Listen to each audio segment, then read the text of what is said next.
Assalamualaikum warahmatullahi wabarakatuh. Perkenalkan, nama saya Ainun Nahdia. Di sini saya akan memaparkan materi tugas UTS mata kuliah Sistem Informasi Manajemen. Langsung saja pada inti materinya. Pengertian Sistem Informasi Manajemen.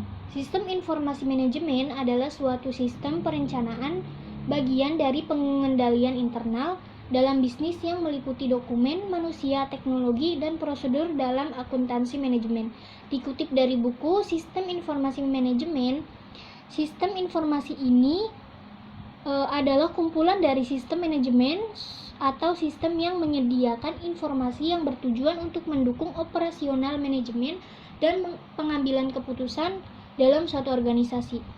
Fungsi sistem informasi manajemen yang pertama memudahkan bagian manajemen melakukan perencanaan, pengawasan, serta pengarahan kerja bagi semua departemen yang dikoordinirnya.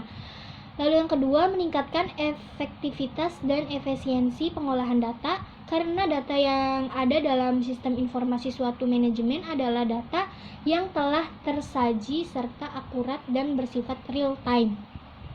Lalu yang ketiga, meminimalisir biaya dan meningkatkan produktivitas suatu perusahaan atau organisasi.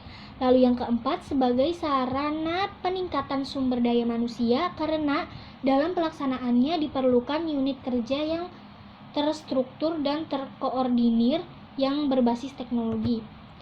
Lalu ada ruang lingkup SIM. Ruang lingkup Sistem Informasi Manajemen terbagi dalam 4 lingkup. Yang pertama ada data, yang kedua ada data internal, yang ketiga ada data eksternal, dan yang keempat ada data kuantitatif.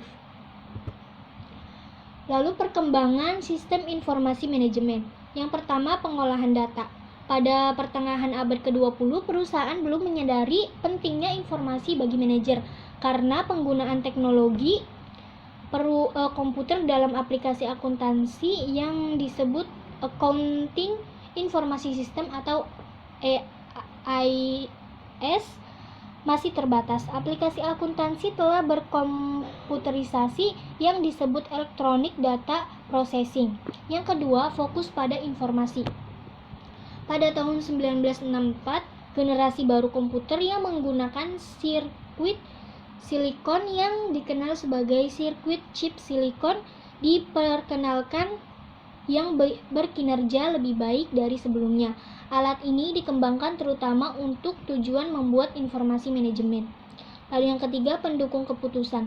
Selama fase ini, banyak ilmuwan di Massachusetts Institute of Technology mengembangkan konsep baru yang disebut Decision Support System atau DSS, atau sistem pendukung keputusan yang menghasilkan informasi yang ditunjukkan untuk membuat keputusan yang perlu dibuat oleh manajemen.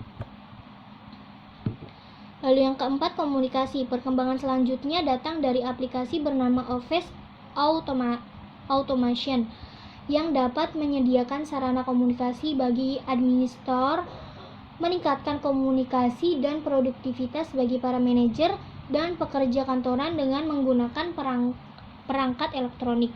Lalu yang kelima, konsultasi. Perkembangan saat ini adalah aplikasi kecerdasan buatan atau AI yang ditunjuk oleh masalah bisnis. Komputer dianggap menyerupai otak manusia, sehingga lahirlah ide bahwa komputer dapat diprogram untuk melakukan pemikiran logis untuk memecahkan masalah. Lalu jenis-jenis sistem informasi manajemen.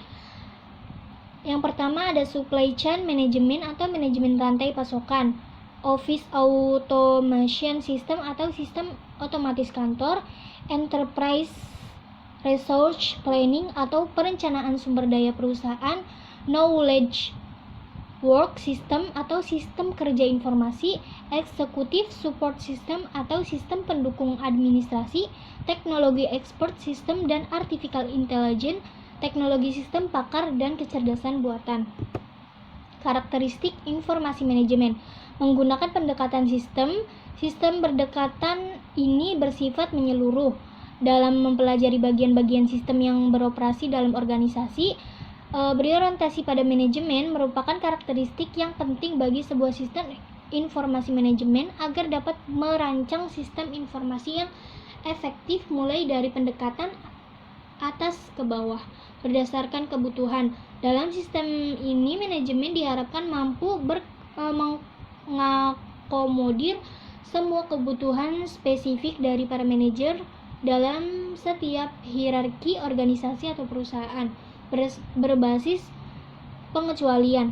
Setiap informasi mampu menangani hal-hal yang berada di luar situasi normal atau biasa.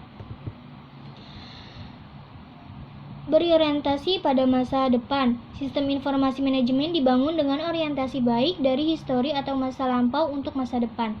Yang pertama, terpadu. Sistem ini mampu menghasilkan informasi yang bermanfaat agar sistem pada organisasi dapat mengembangkan sistem penjadwalan produksi yang efektif, seperti membantu biaya, tenaga kerja, tarif lembur, kapasitas produksi, dan lain sebagainya. Memiliki database terpusat, suatu wadah yang menangani berbagai sistem yang fungsional secara bersamaan dan membutuhkan akses atau jaringan dari berbagai file induk dan dari data lainnya yang dibutuhkan dan dapat digunakan melalui sistem fungsional. Model sistem. Menurut Davis, sistem informasi manajemen ini merupakan sebuah sistem di mana manusia saling berkaitan dengan sebuah mesin yang sudah terintegrasi untuk mendapatkan sebuah keputusan dalam organisasi.